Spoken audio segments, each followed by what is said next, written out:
You are now listening to Femme podcast with Tessa Markle and Carolina Alvarez. Femme. Hey, fam. It's Tessa and Carolina.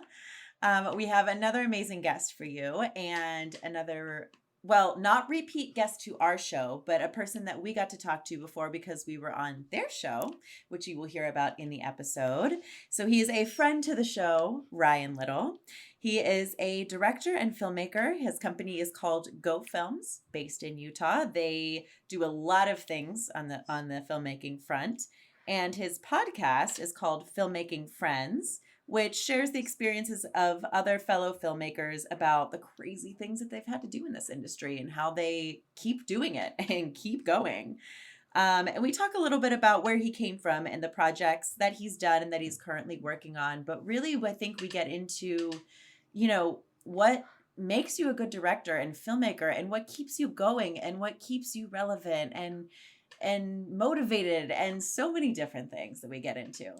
Yeah, guys, you're going to really love his tips, especially too when it comes to prepping for a shoot. Because as you guys know, we're getting ready to prep for our first feature film.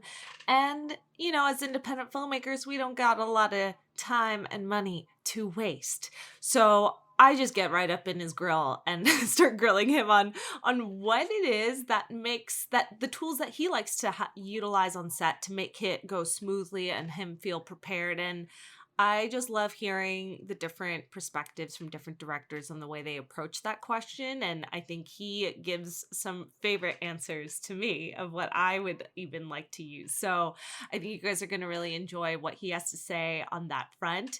Especially if you have a project yourself that's coming up. So yeah, Ryan's just the bomb. We love him. You're going to love this episode. So enjoy.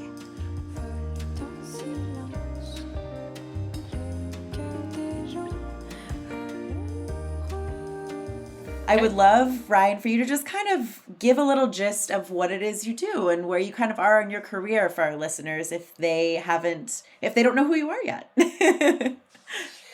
Well, originally I'm from Vancouver, Canada.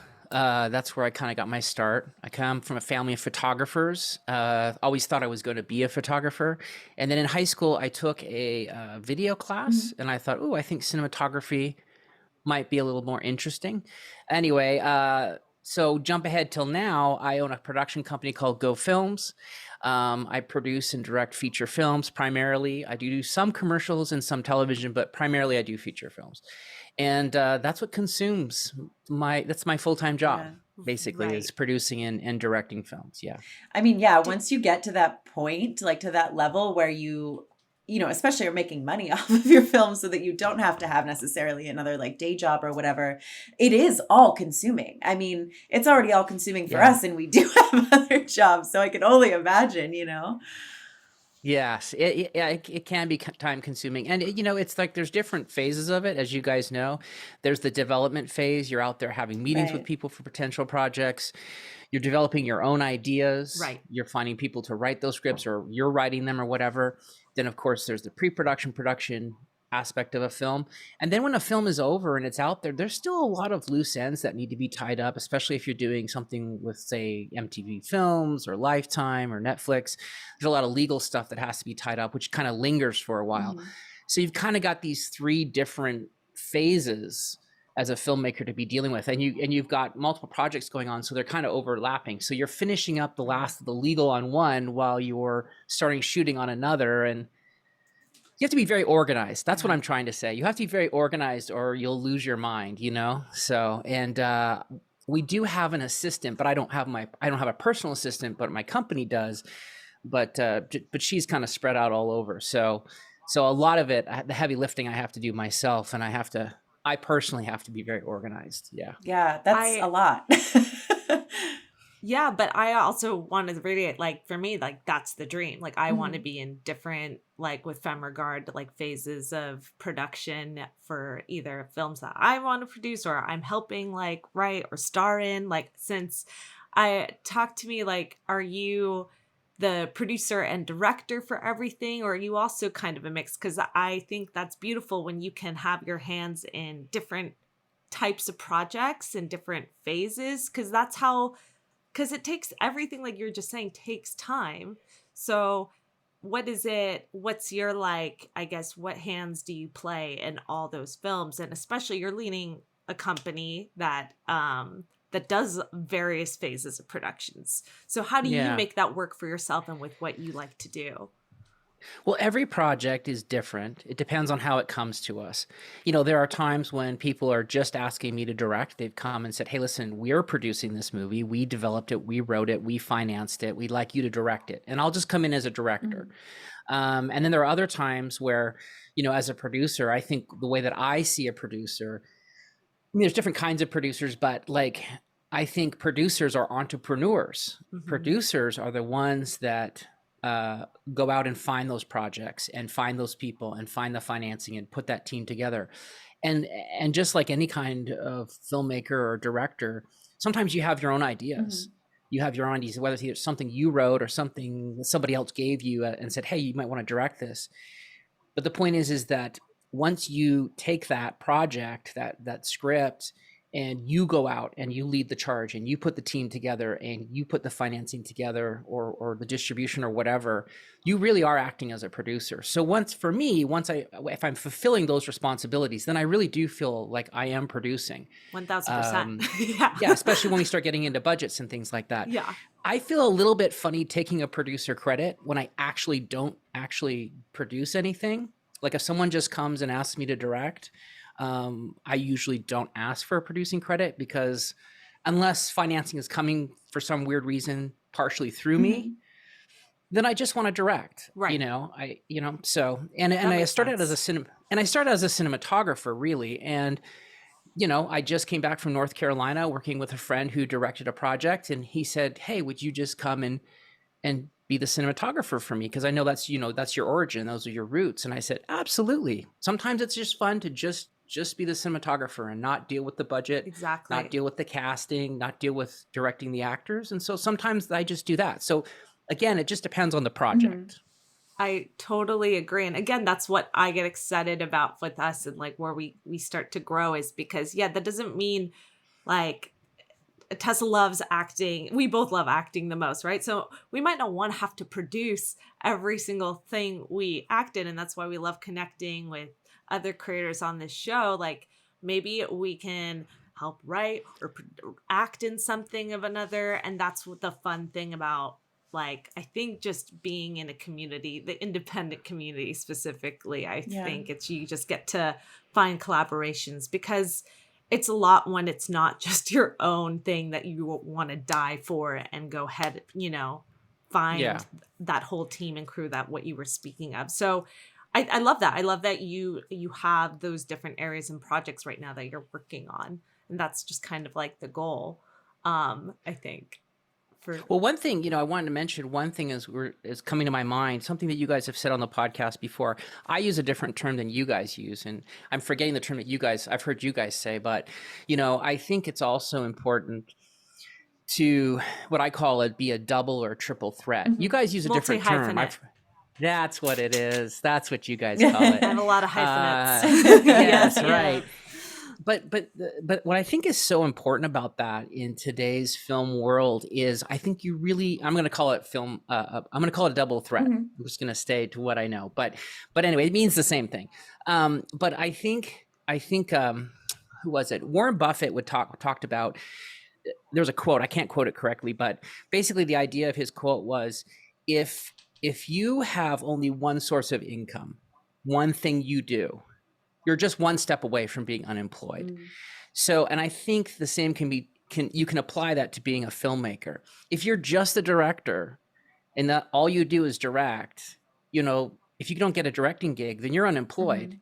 But if you can be a producer and somebody else is directing, hey, you can still be a part of that project. You can still be taking payment. You can still be working. Or if you're a cinematographer, or if you're a screenwriter or an art director, or whatever else it is that you can do, the more things that you're good at, the more opportunities you'll create for yourself for employment, especially in the independent world where it's not a 9-to-5 job. It's not like every time you're finished a movie, they give you another one to do. Right. You have to find the work. And so I think it's important for people to just, be able to do those different things, whatever they Yeah. are, whether it's a director-writer combo, director-DP combo, producer-writer, whatever the combos are. I think it's better to be good at least at 2, if not 3 things. I agree. And I think it even like it's still going to help you even in those specific areas that you want to get into because, you know, say you really want to direct, but you do know how to be a cinematographer and somebody has a project where they can only afford to hire one. So they want somebody that can do both, you know, so even though it's Yes. like you really just going after this one thing because you have this other skill, that's going to help you in that area too. So I think, yeah, it goes both ways. It's going to help you get more employment opportunities because you have multiple skills and in the specific zones that you want to be in as well. And plus it just makes you better at those because you understand all the different aspects too. You know, as an actor, what, you know, an editor is going to look for and yeah. They serve each other. Yeah, Yeah. absolutely. I totally agree with you. I think it's important to develop as many skills as you can. Obviously, you can't do all of them, but at least you can get an appreciation for other people's jobs and at least get a little bit of a taste of what they do and what they're good at and why they're good at it and what it is about them. And just the ability as a producer or director to know the right editor to hire, the right screenwriter to hire, the right art director or, you know, whatever that is, because you know what a good editor looks like and what they can do and what they're capable of and what they should bring to the table. Yes. And so that's why it's important to dive in there a little bit. You know, sometimes people are like, well, I'm a director, I would never hold a boom pole.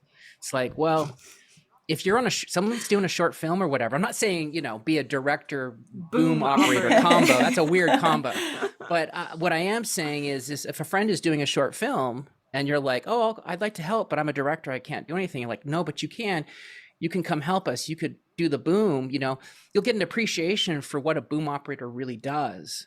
And then when you're on set and you see the challenges of the boom operator and maybe the lighting shadow that's being caused and it's causing the boom operator problems or whatever, at least you're going to have an understanding of what a good boom operator can do and the challenges they face. And it just makes you a better director because you understand more of what's going on around you on the set. So And I would it's good to be argue well-rounded. that that's an amazing combo because the boom operator, first of all, there's a high demand for a good one. And yes, the good yes, ones they are that good. come with their equipment, you are paying for the kit and themselves. So if you're an amazing boom operator who wants to be a director, you're spending time on set the closest to the action, to the characters, to the direction, like observing the director. So actually that is a fucking phenomenal position to be in. And I would say that is where you're going to learn the most. And then you start building your directing portfolio. But if you need something to keep the lights on at the end of the day, you pull out your boomstick. And then, like you said,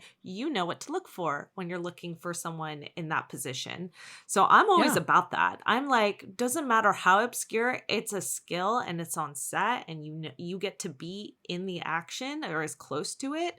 Because I UPM, but I've learned I'm not always as close to being right in the action. Sometimes I get to sit and watch and I love that. And that's when I'm observing and taking my directing notes. But when I'm not the boom operator, so I can't always be like right there watching the action and the directing. And so that's actually, I'm gonna throw that in there. I would say that's a great, that would be my argument. I love it. Well, now when you guys do your movie, I'm kind of hoping we see you directing and holding the boom pole at the same time in some behind the scenes shots. I'd like to see that combo in action. She's only gonna direct and act. I'm already doing the most. My hyphenates for that film is already doing the most. You've already hit the max. I understand. But keeping this in mind for future projects, for sure. Carolina, we're getting you on that boom. I'm not doing it. I'm doing it. Great. No, it's great. Love the challenge. Thank you. I'm here for it. But actually, Ryan, it's something I'm really excited to delve into today with you because you do come from, and we were just talking to my beautiful teacher about, it's not, you don't have to be an expert in the tech spec world to tell a story and to tell it well. Sure. And that's something that I've had imposter syndrome when it comes to stepping up for the role as director for this feature. It's a big undertaking with the constraints that you have. Like, we don't have $1 million to go and do this thing. So we have a time constraint. We have a time constraint. And so I'm excited to hear like your experience and in independent film, and how there's some like, tips and tricks along the way to getting, the most of a day's work when you only have maybe 8 to 10, because I'm not about overworking my crew, right? That's also that, in respect to that.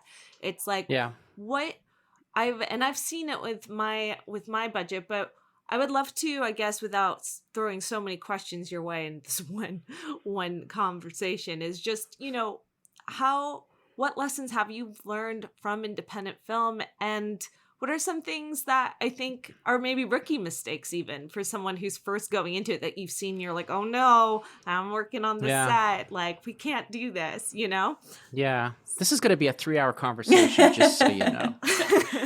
Just kidding. Being that I didn't know the questions beforehand, I'm going to try to think of like the top list, kind of the most important things. I'll tell you a few things, and hopefully they'll kind of weave into kind of the conversation and the question you're asking me. First and foremost, for a director, in my opinion, and I will, argue this, and anytime anybody wants to talk about what's the most important that makes a good director, the very first and most important thing as a director is to make your day. You have to make your day. If you want to be hired again, you have to make your day, because producers do not rehire directors who don't make their days. You can be a great storyteller, but if you're just blowing the budget and everything, then people are just like, unless you're going to win 10 Academy Awards with the movie you're making, this is just not feasible. So you have to develop the skills to make your day. You have to have good time management skills. You can't just lean on your AD to be like the timekeeper. I would call that a backup. Right. Let them be a timekeeper, because that's an important part of their job. But almost first and foremost, take it upon yourself to be your own timekeeper. Yeah. And that's huge. That's a huge one. And because a lot of times directors are just I've got 50 shots and I'm just going to keep going until someone tells me we're out of time. No, you need to decide. You need to decide where your moments are in your movie, and you need to decide how you want to manage your time, how many takes you want to do, because ultimately as a director, it is your responsibility to decide when it is time to move on. Yeah. When the shot is good and it's going to work for the story, it's time to move on. That's ultimately one of your big decisions and responsibilities as a director. And so you have to manage your time to do that. I think also an important skill for a director to have is the art of being assertive. And when I started out, people would tell me all about like ways that I needed to be as a director and would give me tips, but they would never use the word assertive. That was never the word they would use. They'd always use like, you have to be in charge and you have to be the leader and da-da-da. And I'd always be like, oh, does that mean I need to be like, not standoffish, but then if I didn't like someone's idea, to be like, no, we're doing it my way. Like, no, what you need to be assertive, which means you need to have a point of view. You need to have a plan. You need to have an opinion, and you need to be respectful to other people. So when people are talking to you, you need to be like, this is kind of what was in my head. This is what I'd like to do. This is what I think we can do with the time we have. People are like, oh, he's really thought about this. She's really thought about this. She has a plan. I feel like this is a leader we can follow, and they're not a dictator. Being a dictator is not the right thing to do. So it's learning and developing the skills. Ideas. Oh, I like that. Really knowing your vision. I think that's why Tessa and I, like, we have, that's our way of communicating. It's like we sometimes have two different viewpoints on how to go about something or a story, but we both advocate for our ideas, and then at the end of the day, we're like, this is the right call. This feels right because it's done in that matter. And I think sometimes we've tried to express that, and the way you're explaining it, just to me, that's like, it clicks. Like, that's what it is. There's a way to communicate, because I also want to be in a team and make a space as a director for people to come to me with their creative insights. That's why I'm hiring creative people. Yeah. Like, you shouldn't be scared, but also at the end of the day too, it's like, I know very clearly to the kind of story I'm going to want to say. And if it doesn't quite fit, there's a reason behind that. Based off of what you just said, reminded me of something that's important, because you said you want to hire people that bring something to the table, right? Yes. You're hiring them for their skills. One thing that a lot of people do is they'll look at someone's resume and they'll say, oh my gosh, this person's resume is huge. They must be the right person for the job. That's not true. The best person for the job always, in my opinion, is a person that has good taste. Yeah. If you hire a person with good taste over a person who has a huge resume, you will always get a better result. Because I've worked with production designers that have tons of, credits, and then I'm always like, what is this design you've come up with? And Yeah, they can you just don't have good explain good taste. taste a little bit further? Like, what does that mean? Because that's also subjective. So, like, it is subjective. It is subjective. it's like, how do you tell if they have good taste? Then is it portfolio examples? Is it just having a fucking sit down cup of coffee with them and really just, to me, that's what I start to really rely on more. It's like, can we just be real? What is it that like gets you excited? Do you love like horror? Like what is it about horror, right? What's the subgenre? Because that's also really vague, right? There's a sense of horror too. You can go really different streams, right? And I think to me, just going off of what you're saying, this is what's coming to my mind. It's like, I think that could be even why it's so important to really meet the people. Don't just go off a paper listed credit resume. Exactly. Yeah. Yes. Yeah. In fact, it's almost more beneficial, just like you say, get to know them, see what kind of movies they like. And if you find a movie that you both like, say, well, as a production designer, what did you love about that? And they're like, oh, did you notice in that cabin how all that wood was like shaped and it was like burnt? And you're like, oh my gosh, that's what I loved about it too. Then you make a connection, and then you're right. Obviously good taste is subjective. No, I just we all like, can believe we have good taste. How can we delve into that for our listeners? Because it's like, what about the good taste and the way you're describing it too now, with it's just like noticing the same almost details in something and what creatives like vision. So I'm sorry, I feel like I'm harping on you saying good taste. No, I just wanted to go in micro with that too, because I love that. I think that is such a great message on hiring. I mean, it also, you'll just, sorry, I just want to say that it also entails that you get along with somebody on set. You don't want to hire people that you're going to have a miserable time working with. If you feel like you have chosen somebody that you believe has good taste, guess what? You probably will never have an argument. Yeah. You just won't, because you'll come in and go, oh my gosh, this looks so much better than what we discussed. You took it and then you plussed it. Yeah. Every time. I have an editor friend named Harry Miller, and he just has good taste. And I give him my movie, and I know that I've got all the pieces. Like, I know it's going to cut together. Yeah. And I'm one of those people, when I do a movie and people go, how was your movie? I go, yeah, it's probably watchable. Like, I'm never one that can go like, oh my gosh, my movie is going to blow your mind. My movie's so good. Like, I can never talk that way. It's a good, but I give the movie ego to have. I think it is. We're here for that. But I give him the movie, and then it'll just be a rough cut. And I'll be like, oh my gosh, you just took what I did and you just elevated it.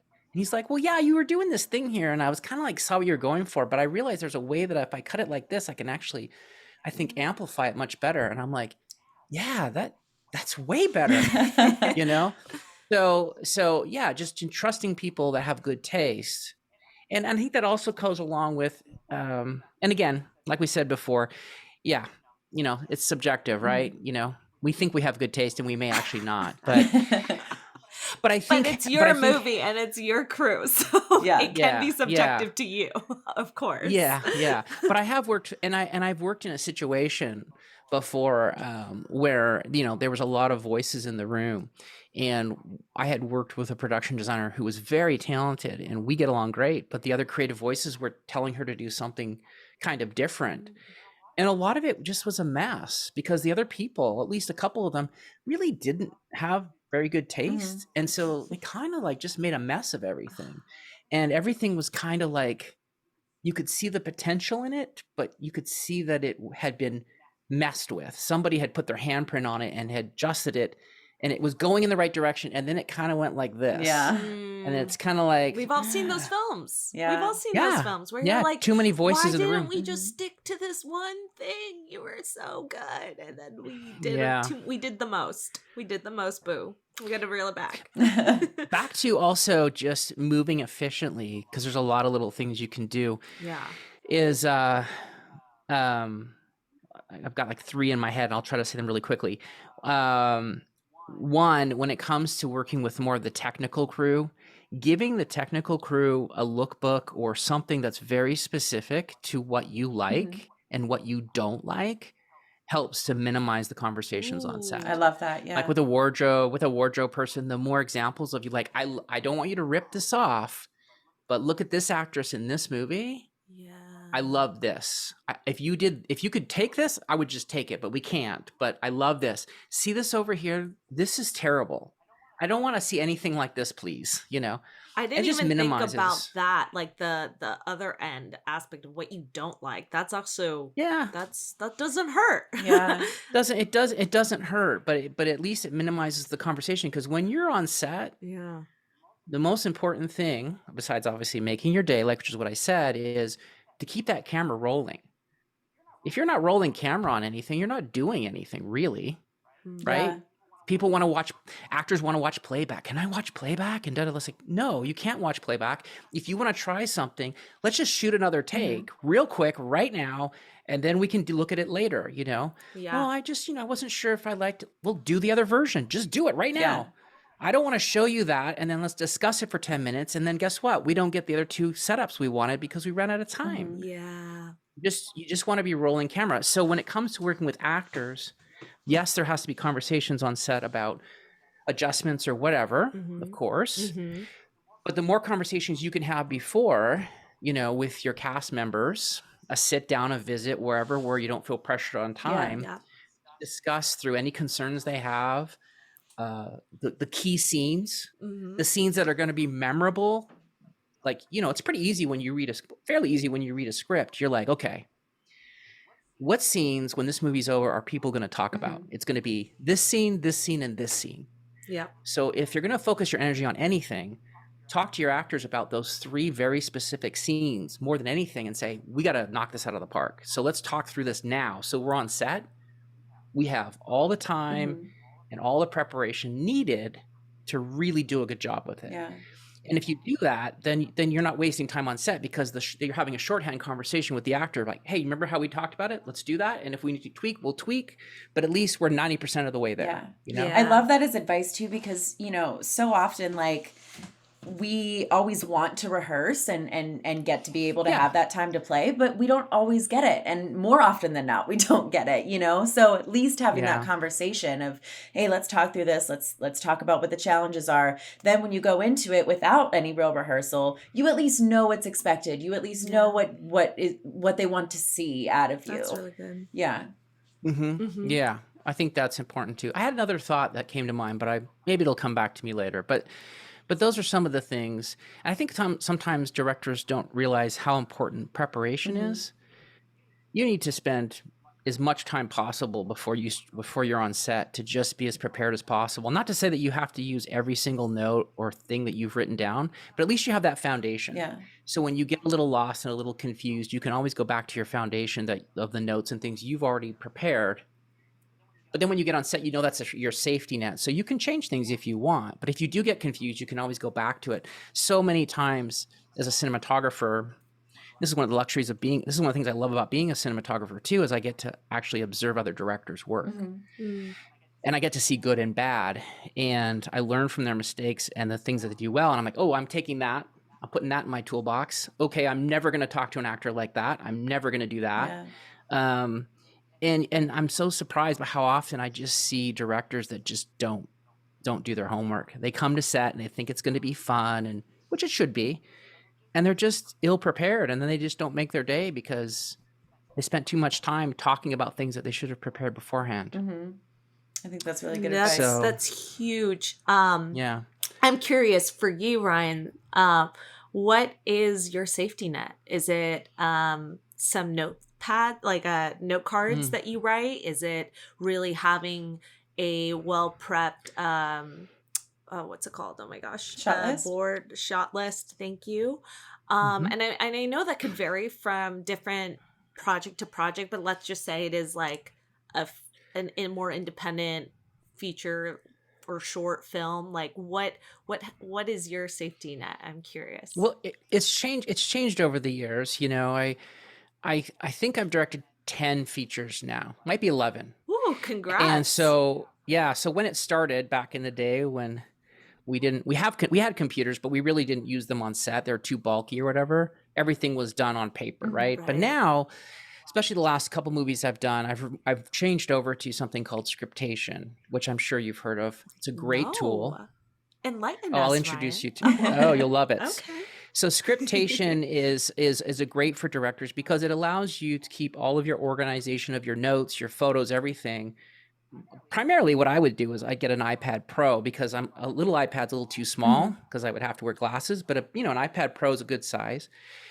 And basically it's a digital form of your script, but it allows you to put little notes in there. You can put hyperlinks to websites if you want. And so I have that, and it's just much easier than a big bulky binder because they're always bringing you new pages and it's just a big mess, and we're saving trees this way. So I use that now, which I really love. Scriptation is really great. And it allows you also to, as you take notes and put notes in your pre-production, you can put categories in your notes, and then you can just send a version of your script with your notes with only certain things highlighted. So like you can send it with, you could have like notes for the DP and notes for the art director and notes for wardrobe, but you can unclick a few things. So then when you send over your notes to the wardrobe, they're not getting everyone's notes. Right. They're just getting their notes. Right. That's So that's really huge. nice That's and really nice. organized, very Yeah. organized. And then, so I have that on set. And then one thing I do is, my shot lists are a little different than other people's shot lists. Like sometimes, like, especially when you're first starting out, you'll write a shot list and you'll be like, master, over, single. Well, that's called standard coverage. I never really write that. I really more like write like the thing that's important in the scene, right? okay. So Ooh, on my I shot like list, this. so on my shot list, I always write what the transition into the scene will be and what the transition out will be, because a lot of people don't think about transitions. So I do that because that's key. Is it going to be a straight cut? Is it going to be a smash cut? Is it going to be a dissolve? Whatever. At least an idea of what you think it's going to be. So I do that. And then I try to key in on, like, if there was one moment in the scene to represent this scene, what would it be? And then I make sure that I describe what it is that I want to do specifically for that shot. And then if there's any special shots that I want, like a very specific dolly push in on a moment, on a line, things like this. Ryan, I love this. This is like don't so really- good. I don't usually write, though, the standard coverage. Yeah. So when the AD looks at it and says, well, I sort of see like 10 things here. Is it 10 shots? And I said, well, actually, might only be 5. Once we kind of block it, actually, I might be able to get a couple of these with just a pop-in zoom, or they'll be combined. But these Yeah. are moments that we need to make sure that we We're getting don't forget and about. translating. Yeah. Right. Yeah. And producers and ADs don't necessarily love my shot list because it's not like, oh, we have 10 setups, right? And sometimes the scenes will just be like very specific. Like it'll be establishing shot of building, Right. close up of, rear view mirror getting adjusted or something. And it's like very clear it's only 2 setups, right? And those are, And that I makes usually sense. know. Yeah. And I usually know where I'm going to be and how many setups I need anyway. So they'll usually ask me right away. I'll say, I think we're going to do about 5 setups in this scene. But these are the beats that we have to make sure that we don't forget about. Yeah. And I think that means So I do that. To be able to do it that way, you have to be working with people that are going to kind of jive with that. You know what I mean? Like you said, like some producers and ADs are going to hate that versus that's your creative process. So especially if you are already working with people that you've worked with in the past, for instance, and that know your style, like I feel that that's a great approach. But yeah, it's like you have to feel that out too to see if it's going to work with the people you're working with. Sometimes what people will do is they'll write every shot they want, even though they know they're not going to get them all. So let's say It's this like little game that they play with the producers and the ADs where they're like, I'm going to write 15 shots, but I really only need 8. Yeah. But so then when they tell me we need to cut something, I can cut all these shots and it doesn't matter because I really only wanted these 8.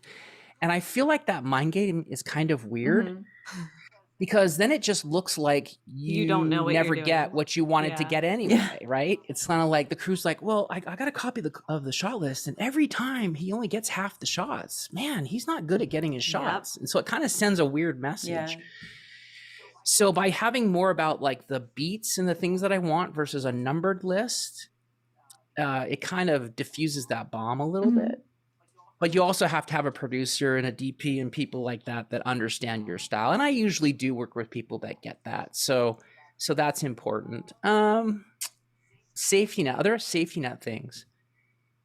I mean, I think that's kind of it, really, those 2 things. And then just surrounding myself with people that, again, have good taste and good skills and have good opinions, have ideas, actors, DPs, and people that just can get the vision of what you want to do and can make suggestions. And they go, especially your DP, when it comes to the visual aspect, it's like, I see what you're going for with the notes. If we shoot it right here, I don't have to turn around and relight. Could we have that actor just move a little bit and turn? And then that will save us like an hour. And I'll be like, yeah, let's see if the actor is willing to do it. But yeah, I think that would be great. Yeah. Let's try that. It achieves the same objective.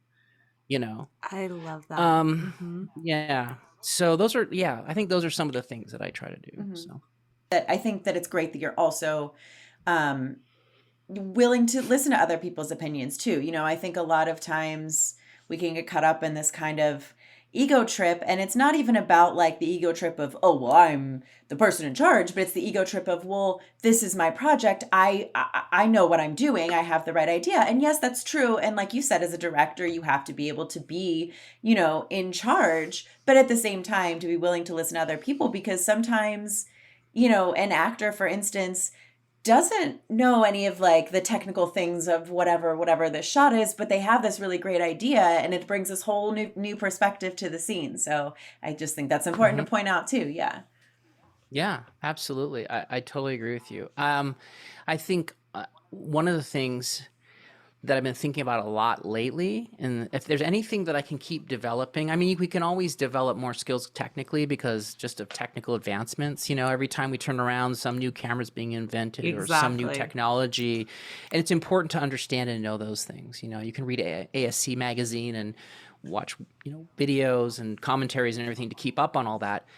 But I think for a director, I think the one thing that gets neglected, because the technical part's a little easier to manage and quantify and learn, is the ability to speak other people's languages, specifically the actor's language, and really spend time learning how to communicate with actors.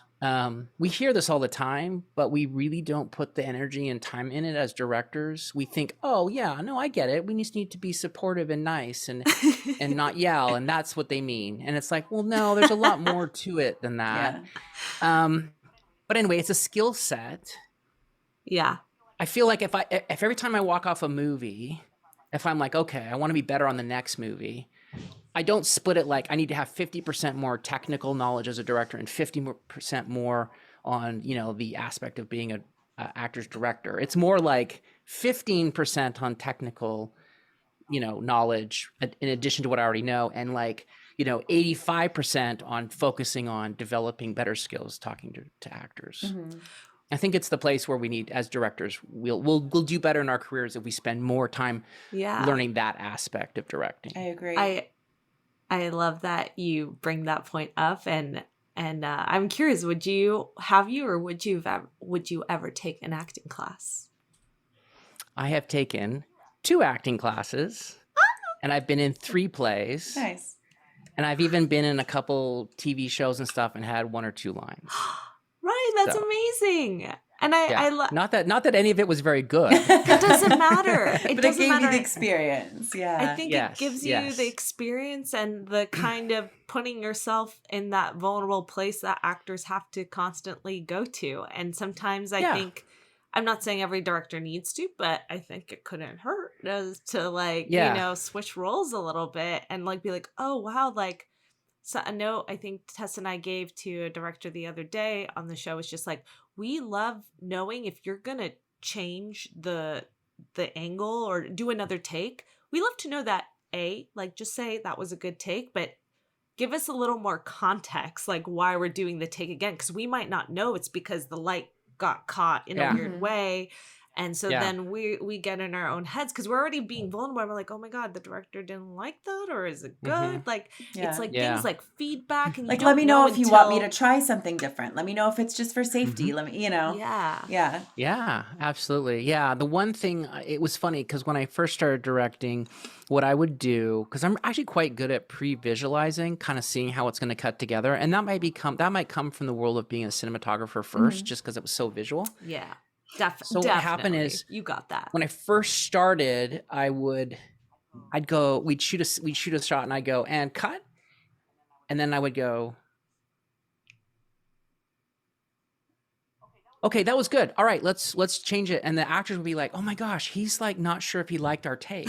But what I was actually doing is I was processing and going, okay, she did that entry really great, and then she turned, that was perfect, and then she flubbed something, but it doesn't matter, I'm not going to use that. And then it kind of works here. So I've got all the pieces. So yeah, that was good. And so, but it was misinterpreted that I was like, did I like it? Yeah. So I learned not to do that. So I still think pre-visualize, and I still think about that, but I don't do it right away. First thing I do is we call cut.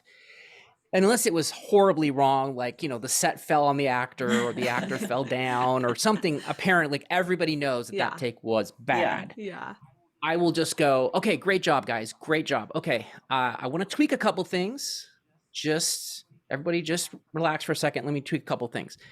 And then what I'll do is I'll go in and talk to the actors, and I'll try to only give them 1, maybe 2 notes. Even if I have 5, I'm only going to give them things that are 1, that are playable, and 2 are the easiest ones to master first.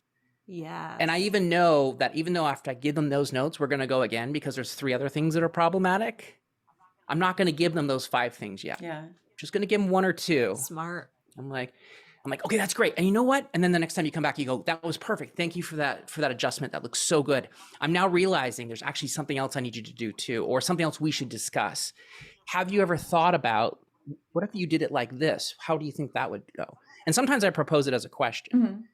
So it may take 2 or 3 takes to get us there, but at least we're working in a good direction, where if you go in and you say, okay, Tessa, okay, 6 things I want you to work on. The minute you say 6, you're like, holy crap.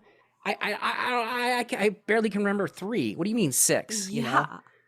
It's not going to work, right? So it's always good to go in with small adjustments. I love that. That's a great tip. So I do that. And I also try, if possible, especially if it's something a little more dramatic or something that's not so light, I try to talk to the actors kind of, and it's hard sometimes, but I try to talk to the actors with just them and nobody else listening. So it's not like I'm giving you direction and the other actors got no notes and they're just like, yeah, come on, step up your game, Tessa. What the freak? Yeah. Ryan's giving you like 5 notes and he's giving me nothing. So I try to talk to every actor. Even if I have no notes, just saying, hey, sometimes I just tell them something I've noticed they've done, even if it's nothing that was my idea. And I'll be like, I love it how you turn after you say that line and put that prop down. That was really cool. I don't have any notes. Just, we're going to go again though. And then that person's like, okay, cool. It's working. You know? But then if I go to each person individually, they don't know if I'm giving them a compliment or if I'm giving them a note. So they think everybody's getting notes. So nobody feels like, oh, she's getting notes, Yeah, I love that. So no, that's really important. It's to have that awareness as a director that, again, if you haven't been in an actor's position of the vulnerability you have to bring, and that it's not that, oh, we're so sensitive. No, it's just like, just think about the way you're communicating and how that could impact the ecosystem that you're living in on set. Like it's because it's never done with malintent, and the actors will know that. Like, especially if like, okay, maybe I'm getting a few notes. It's like, this is probably a difficult setup and scene, and I can see that, and he's communicating, and we're good. And you're communicating that it's good too, like as you're getting through those takes. So Yeah. I think that's really, really valuable and kind. And shout out to Judith Weston's book. I was just Directing going to mention that. Actors. Yeah. Yes. Listeners, It's essential. she's been on our show. It's If you essential. haven't heard our episode yet, by the way, guys, I Yeah. think that was last season or 2 seasons ago. So make sure you guys go back and listen to that. Yeah, I'm going to interview her next month in January. Yeah, I love that. Yay. She's awesome. Because her book's been out for 25 years. Yeah. So, and that actually is a great thing that you mentioned that, because that's an essential reading for all directors. If you don't read Directing Actors by Judith Weston at least once a year, then you're doing something wrong. You should read that every year, because it teaches you just how to talk to actors. And I'd say in addition to that book, there's a book by who's very much in line with what she's teaching, and it's also, I would say, required reading. It's John Badham. His book is called On Directing. John Badham directed like Saturday Night Fever, War Games, Blue Thunder, a lot of movies from the 80s. Okay. He's done a lot of TV more recently, but boy, his book called On Directing is sensational. It's all about how to talk to actors. Nice. And he has a second book, which is very funny, which he wrote first. It's called I'll Be in My Trailer. And it's all these stories about horror stories of how not to work with actors from his personal experience. Oh my gosh, that's fun.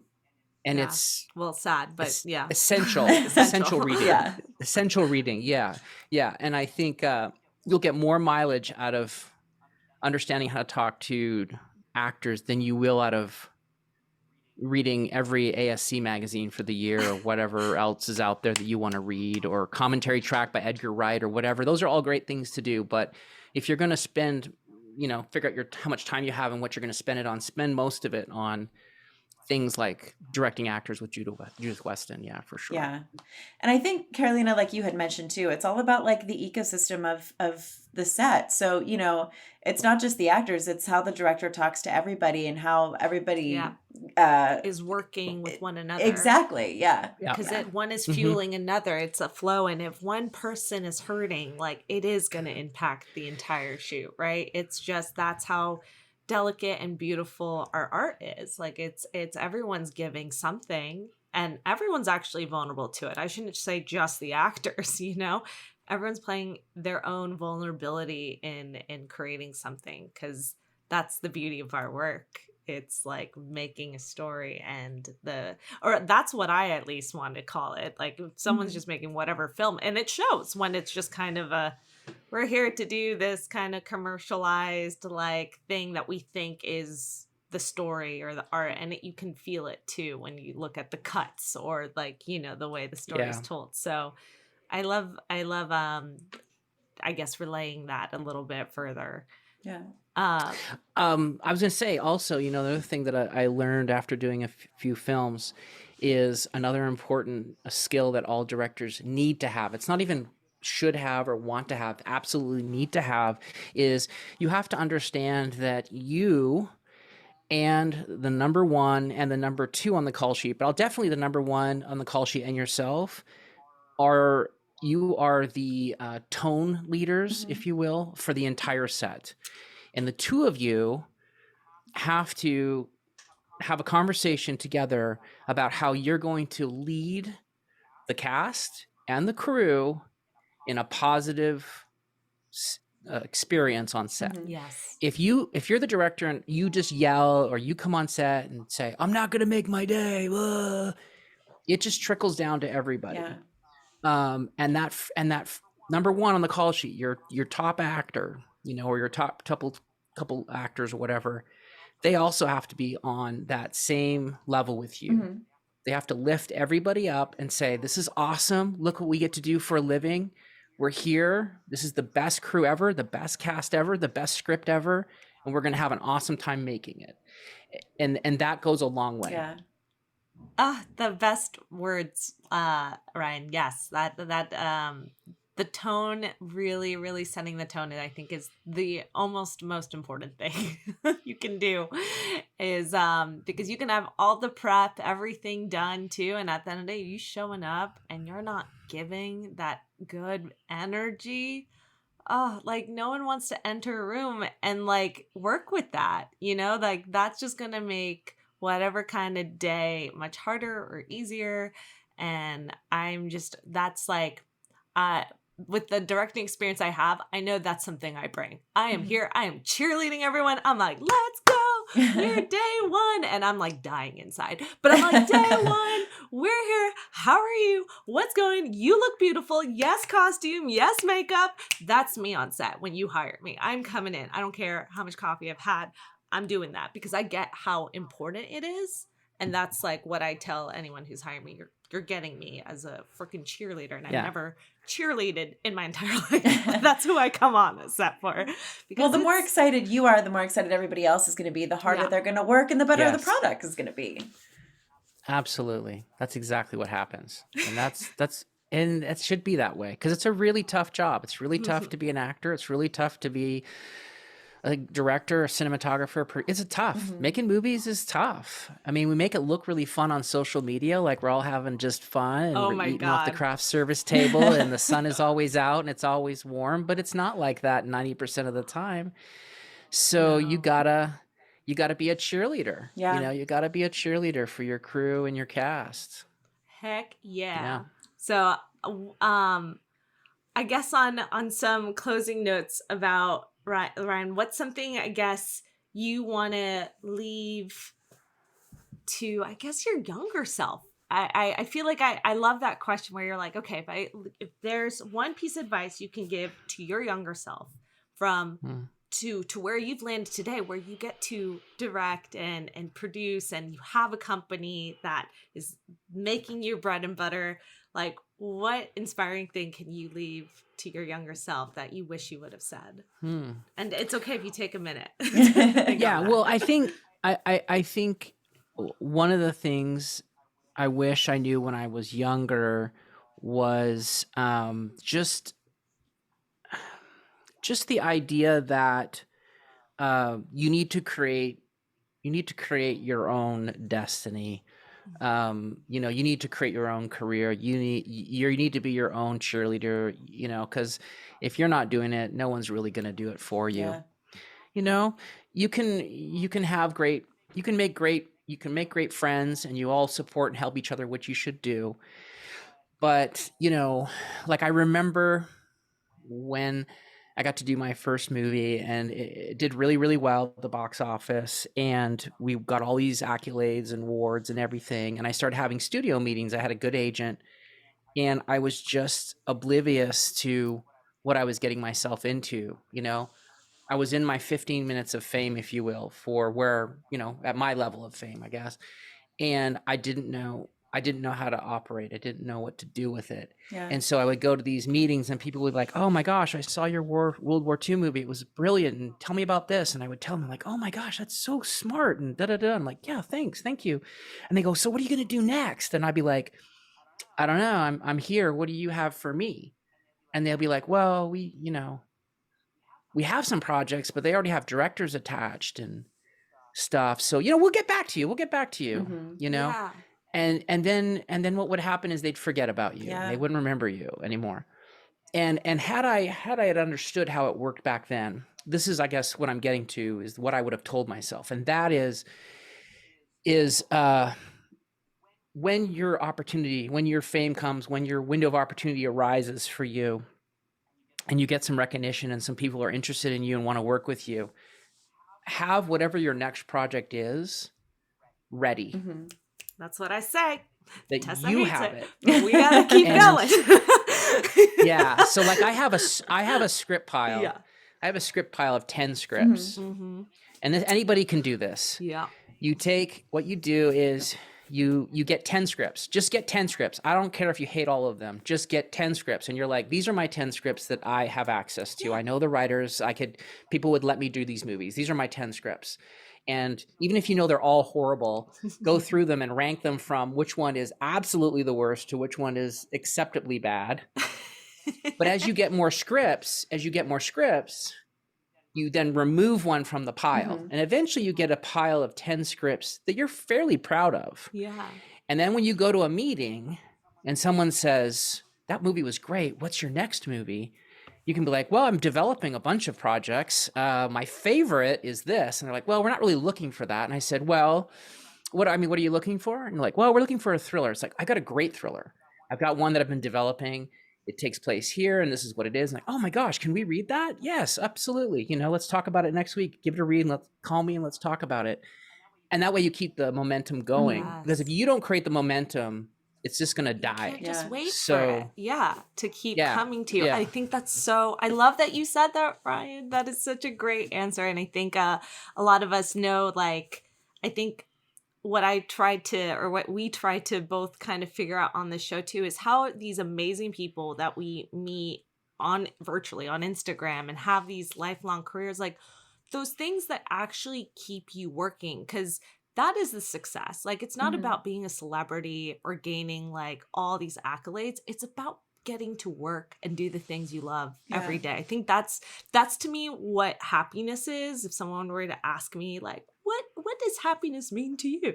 It's like, it's about being able to do what I love every day and wake up excited. Like, and that's comes from doing work and creating stories that I'm passionate about, right? When Tessa's like acting and being able to portray stories that she's passionate about. So you can't just wait for that. And sometimes when it's so hard to just do one feature film, it's almost insane to tell someone that, hey, you got to have your next feature ready.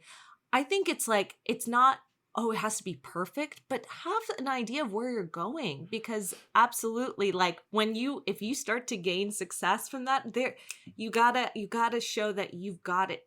You know who you are and what you want to move to next, and people are attracted to that. That you've got the what I'm getting momentum. at. Yeah.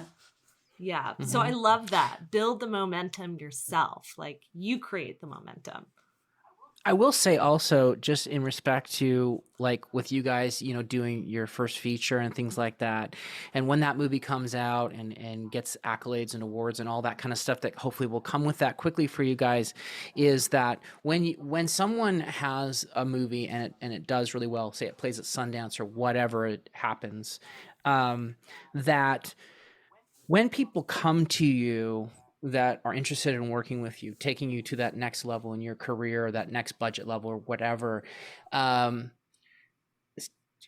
it's not fun, but you kind of need to stay in your lane when you first start. Yeah. Because like if you do like an amazing like horror movie, and then they're like, oh my gosh, it was so amazing, we want to work with you, what's your next project? Like, oh, I've got this Christmas movie that I want to do. Their eyes are just going to glaze over like, Right. you can do a Christmas movie? Like, we know you can do that. So you send a mixed message. And now there are people that will argue with me about this all day long, but I know that I'm right because I've had many conversations with agents at real agencies that say you need to stay in your lane. Yeah.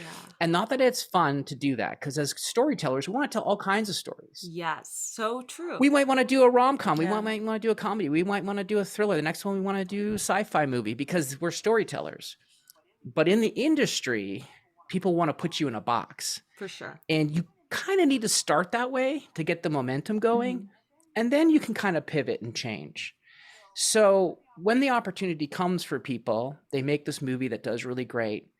I think that the next movie that they pitch should be something relatable or similar so that the people that are interested in you can see it. Yeah. Yeah. They can envision it and Yeah. go, yes, I can see that movie because I can see what you would do with that because I just saw your other movie That's and a I can great point. see. Yep. That The makes sense. similarities and how that would Yeah.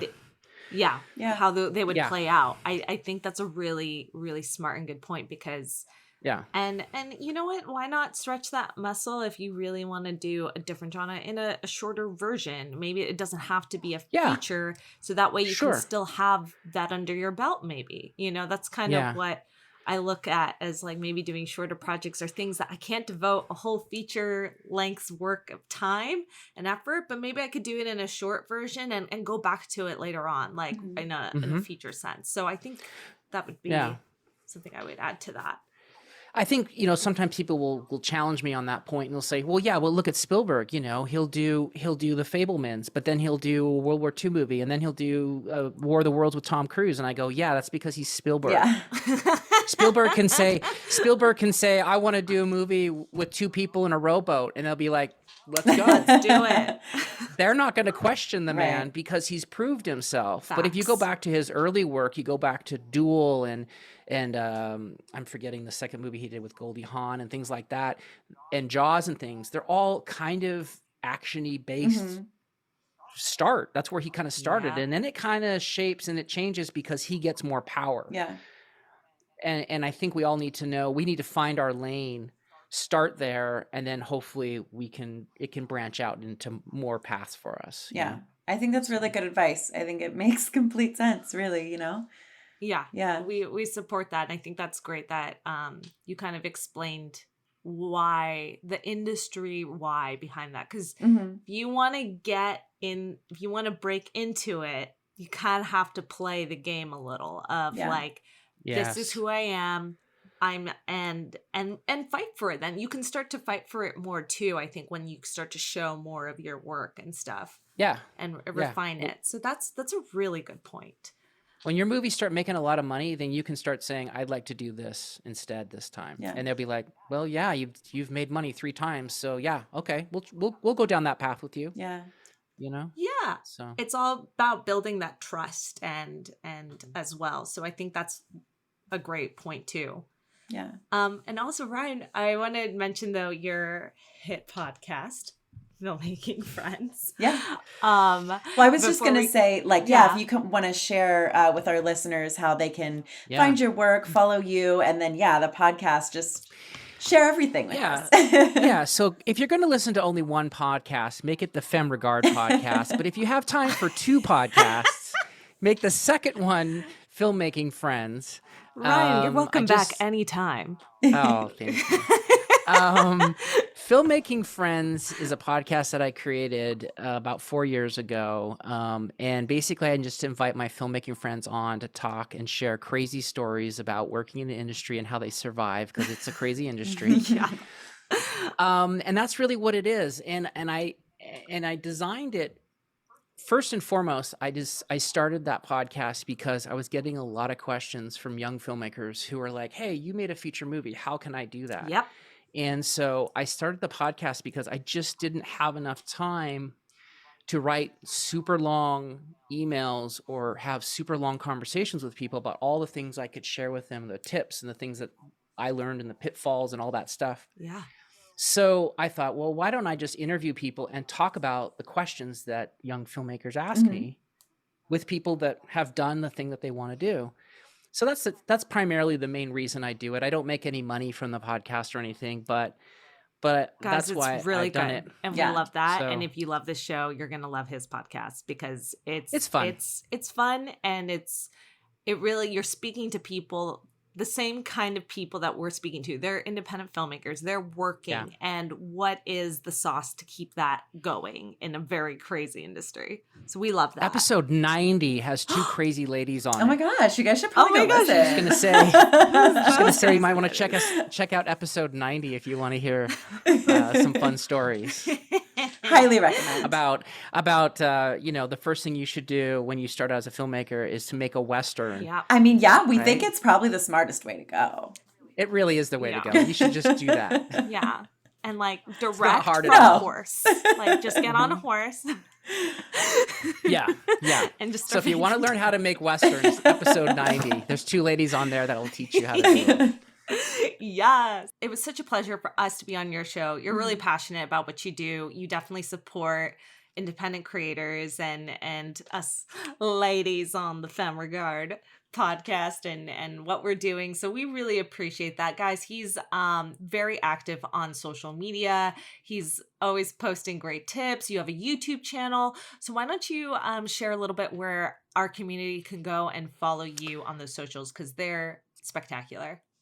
Well, she's overselling it, first of all. I don't oversell anything Okay, except fine.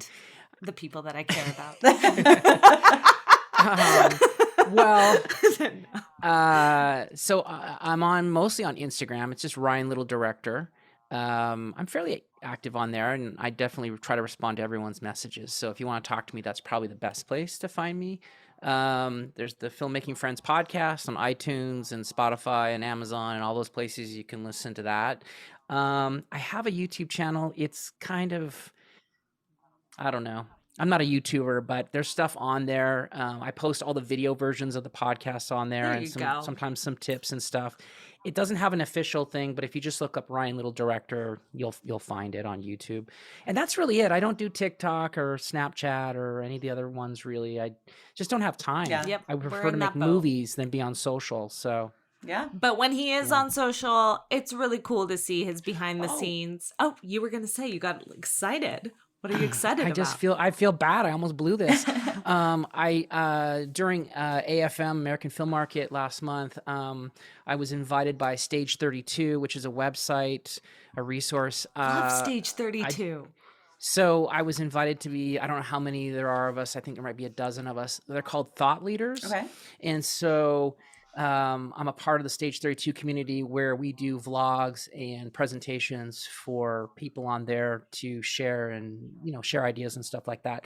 So yeah, I'm a part of the Stage 32 team as well. So if you get on Stage 32, I will be posting, different videos and tips and things with other filmmakers on there. So that's kind of fun. Yeah. So that's new. Very cool. Yeah, Congrats. so there's that as well. I love following their social media too. They're always giving good tips, and they have programs too that are very supportive. So this doesn't shock me that they have, of course, a world-class leader on. No, I mean, this is too much. I'm not gonna drink this Kool-Aid that you're giving out. I'm just not. I'm making you blush, and that's just good enough for me. Oh man.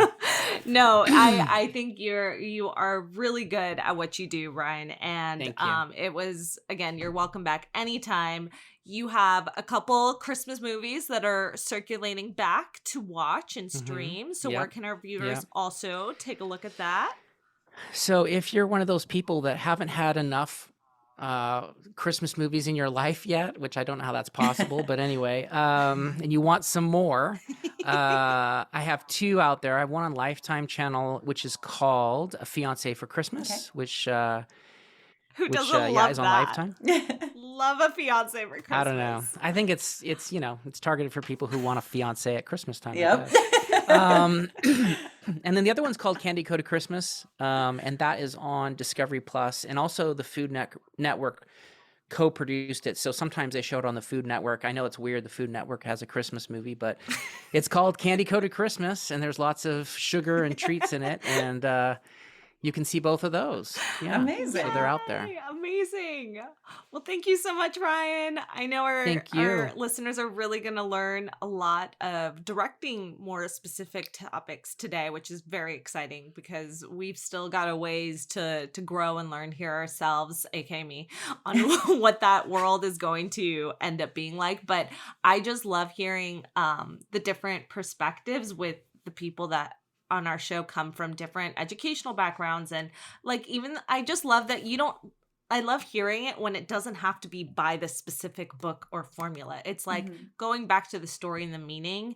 I think our listeners too, who are maybe come from similar background like myself, that's relatable to me. And that's what's going to make a difference on set. Cause that's the story I want to tell. That's the message. That's the shot.